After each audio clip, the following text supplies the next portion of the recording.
pengaturan keuangan itu nggak cuma buat yang punya anak aja. Mm-mm. Namun sejak kita muda nih atau sejak kita udah punya penghasilan sendiri, seharusnya itu udah melakukan pengaturan keuangan pribadi.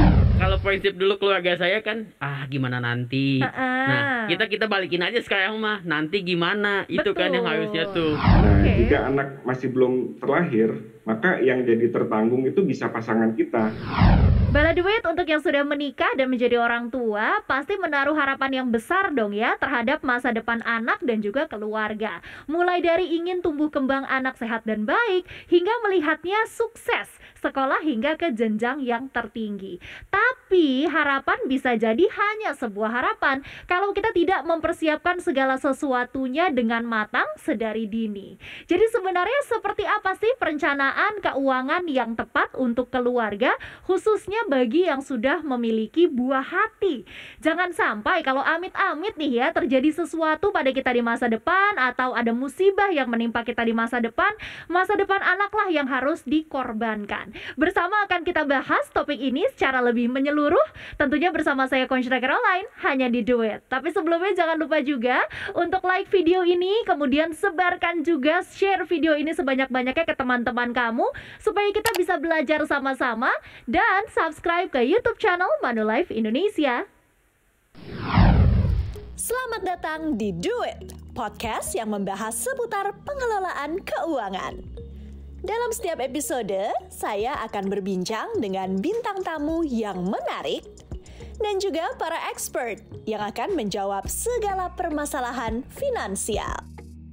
Bersama saya, Conchita Caroline, inilah Do It. Nah, Bala Duit, seperti yang tadi sudah aku sampaikan ya, kita akan bahas secara menyeluruh tentang bagaimana untuk menyusun keuangan yang tepat agar masa depan anak juga cerah nantinya. Tapi aku tidak sendirian untuk membahas topik yang menarik ini. Seperti biasa sudah ada bintang tamu nih yang akan juga memberikan seperti apa pendapatnya dan juga pengetahuan yang bermanfaat.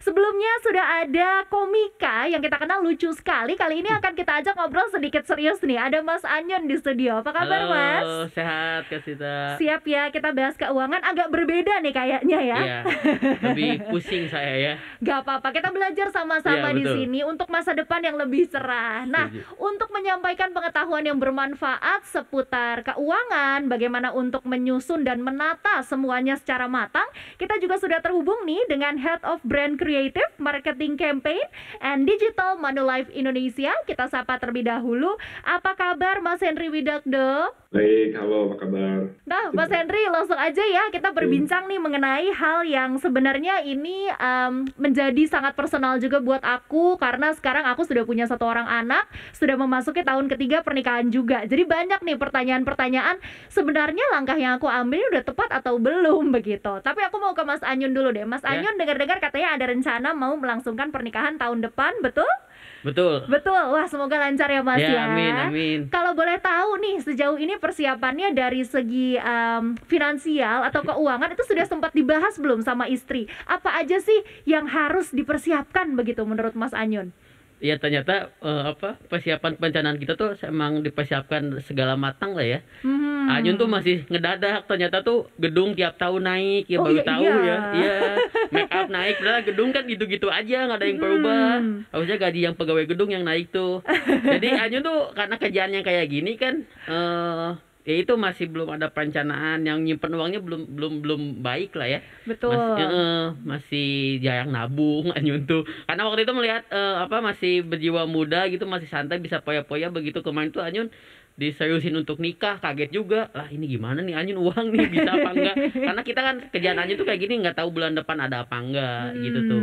Makanya ini pengen belajar di sini juga sekalian. Benar, apalagi kan nanti nih kalau sudah menikah, sudah punya anak, wah pasti pertimbangannya beda lagi kan. Nah, itu dia. Sekarang aja untuk memikirkan rencana pernikahan seperti yang tadi Mas Anyun bilang, ternyata harga gedung tiap Iya. tahun naik, belum lagi vendor, belum Betul. lagi baju dan ini dan itu. Nah, sekarang kita tanya langsung nih sama Mas Henry. Mas Henry, sebenarnya kalau kita bicara rumah tangga sendiri, khususnya ya saat kita sudah punya anak, itu kan kebutuhannya banyak sekali. Untuk pengaturan keuangan yang efisien pendidikan itu seperti apa sih Mas, khususnya bagi yang saat ini tanggung jawabnya tidak hanya diri sendiri, pasangan, tapi sudah ada anak juga? Ya, baik Mbak Cita. Sebetulnya pengaturan keuangan itu nggak cuma buat yang punya anak aja. Namun sejak kita muda nih atau sejak kita udah punya penghasilan sendiri, seharusnya itu udah melakukan pengaturan keuangan pribadi. Nah, buat yang udah berkeluarga dan apalagi mempunyai anak gitu ya, malah harus lebih cermat dalam pengaturan keuangannya. Jangan sampai ya ini kejadian gitu, pengeluaran lebih besar daripada pemasukan. Dan ini bisa aja membuat kita tuh jadi berhutang. Betul, betul. Dan ini yang juga perlu digarisbawahi ya, bala duit. Jangan sampai lebih besar pasak daripada tiang, lebih besar pengeluarannya daripada pemasukan. Makanya kita nih harus bisa kontrol-kontrol nih. Nah, kalau bicara anak sendiri ya, Mas Henry, sebenarnya kan tiap orang tua itu pasti ingin bisa memberikan yang terbaik, khususnya di bidang pendidikan, yang mana ini juga menjadi tabungan untuk anak di masa depannya nanti. Kalau misalnya nih, ada yang bercita-cita ingin mengirimkan anak untuk sekolah di luar negeri, entah kuliah di luar negeri atau sudah dari SMA di luar negeri, itu sebenarnya asuransi pendidikan mengcover juga nggak sih untuk hal ini? Ya, baik Mbak Cita. Bisa aja asuransi untuk cover biaya sekolah, tapi sifatnya asuransi ini lebih ke persiapan dana pendidikan. Nah, untuk dalam atau luar negeri tentunya disesuaikan dengan rencana serta dana yang mau disisihkan gitu ya. Nah, apakah mau dananya siap pada akhir periode atau saat anak kita memulai sekolah, dana tersebut pasti cukup untuk sekolah ke luar negeri, kira-kira seperti itu. Nah, saya remind lagi di sini, kalau yang penting itu sebenarnya perencanaan ya, Mbak Cita sama Mas Anjun ya. Jadi rencanakan dengan baik tujuan asuransi pendidikannya. Nah, apakah dana tersebut itu cukup saat anak kita mulai sekolah atau ya itu tadi kalau mau ke luar negeri misalnya ya. Nah, semuanya itu bisa diproyeksikan, ada hitungan, ada perkiraan dana yang dibutuhkan saat ini atau nanti saat anak kita sekolah itu berapa gitu ya. Dan semua itu tentunya akan berpengaruh dengan berapa besar nilai nominal yang harus kita sisihkan untuk perencanaan sekolah. Baik, berarti kalau kita bicara asuransi sendiri, kita juga sudah harus paham betul ya mana yang mungkin wajib dijadikan prioritas begitu. Kalau tadi kan menurut Mas Henry, asuransi pendidikan itu lebih kepada penyiapan dana pendidikannya nanti. Tapi untuk jaga-jaga, tentunya kita masih membutuhkan dukungan asuransi yang lainnya. Nah, Mas Anyun sekarang sudah punya asuransi kah untuk diri sendiri atau mungkin calon istri? Kalau saya mah kalau ngomongin asuransi mah, jangan ditanya lah Kak. Kenapa? Udah ada? Belum punya justru. Oh ya, kirain udah ada. Belum.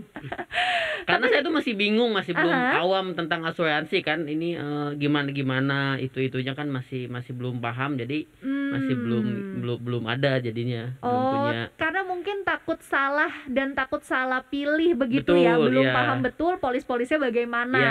Nah, ini juga tentunya menjadi menarik ya Mas Henry, karena kan ada banyak nih, ada asuransi pendidikan, kemudian ada asuransi jiwa. Sebenarnya kalau kita bicara asuransi jiwa sendiri kan sudah menanggung masa depan anak juga nih Mas Henry. Jadi sebenarnya cukup nggak sih kalau kita hanya punya asuransi jiwa tanpa pilihan asuransi yang lain seperti pendidikan contohnya? Ya, begini Mbak Cita, untuk jawab ini sebaiknya kita kembali dulu nih ke fungsi masing-masing gitu ya. Asuransi jiwa itu diperuntukkan untuk perlindungan finansial jika terjadi risiko pada pemegang polis. Nah, apabila pemegang polis tutup usia, maka manfaat asuransi jiwanya akan keluar.